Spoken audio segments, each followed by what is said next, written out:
Welcome back to online learning. Today's task 1 is over the UDHR and global goals, which means our goal is to become familiar with the Universal Declaration of Human Rights, or UDHR, and their global goals.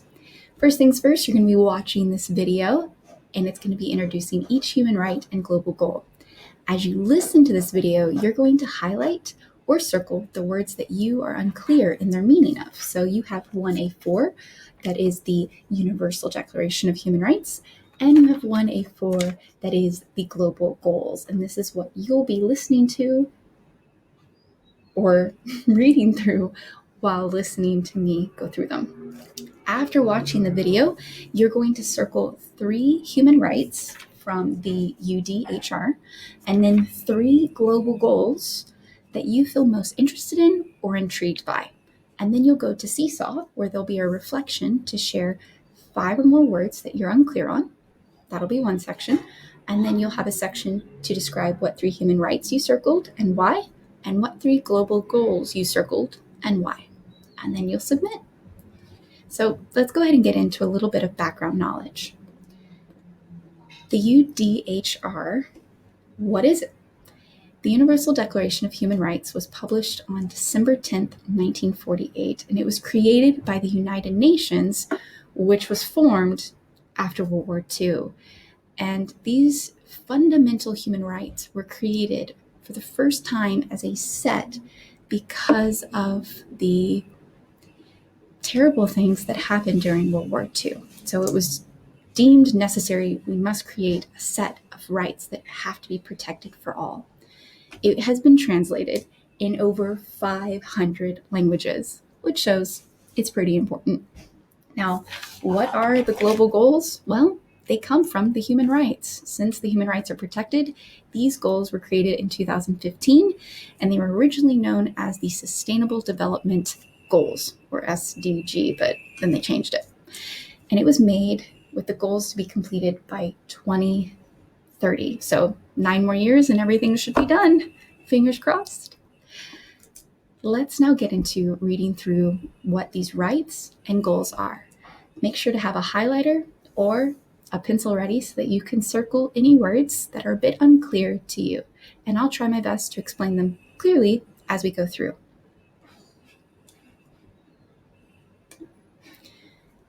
So I have my sheet, and you'll notice it already has some highlights on it because these are words you might also be a little confused by and might want to circle or highlight yourself, but you might not. So here we go. No one has the right to hold you in slavery, meaning they should pay you for your work. You have the right to seek asylum in another country if you are persecuted in your own. So asylum is a very fancy way to say safety, and persecuted means you're being judged without having a chance to go to court. Every adult has the right to a job, a fair wage, and a membership in a trade union. Now, wage means the money you get paid to work, and a union is a group of people who advocate or speak up for your rights. No one has the right to torture you, meaning to harm you and your health. Everyone has the right to a nationality. You have the right to be part of a country. You have the right to leisure and rest from work. So you should have holidays and you should have free time. You have a right to be recognized everywhere as a person before the law. So you should be seen as human. All consenting adults have the right to marry and to raise a family. So consenting means they agree to it. They're not forced to it or made to. Everyone has the right to an adequate standard of living for themselves and their family.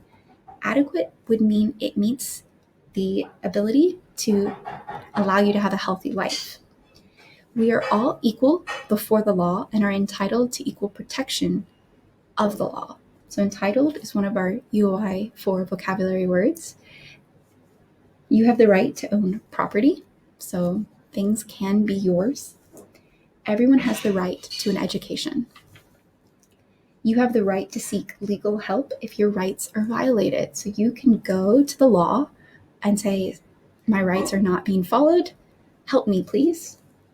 Everyone has the right to belong to a religion. We've already said that one. Everyone has the right to freely participate in the culture and scientific advancement of their community, and their intellectual property as artists or scientists should be protected. So this means things can get copyrighted. We can't just copy movies and download them. We shouldn't be able to do that because someone created that.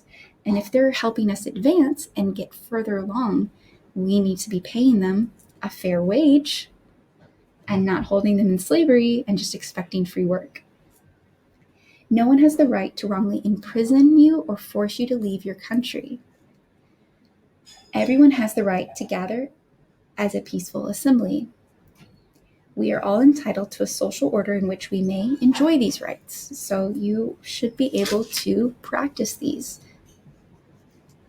You have the right to a fair and public trial, so that means go to court and say, I find that this is not true. Someone else will present their side, and then a judge decides with a jury if needed.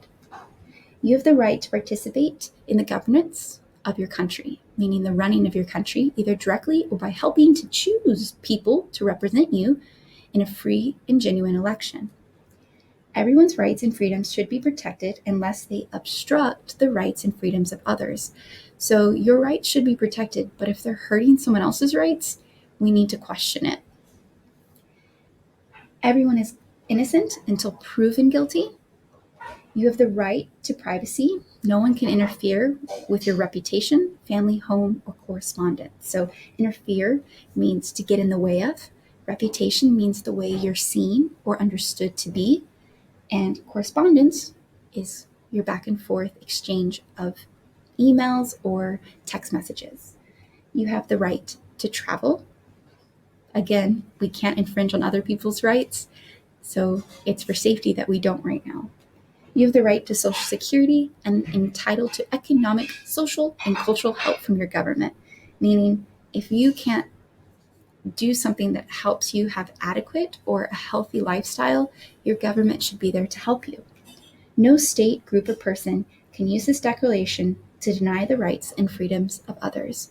So someone can't look at these Universal Declaration of Human Rights and say, well, I'm going to deny yours because mine are written here. So these are the UDHR. Highlight the parts that maybe were unclear to you and circle the 3 that stood out the most to you. I'm going to now walk through the 17 global goals for sustainable development, and they are numbered. You'll notice there's also highlights here. The first goal is no poverty. Second goal, zero hunger. Third, good health and well-being.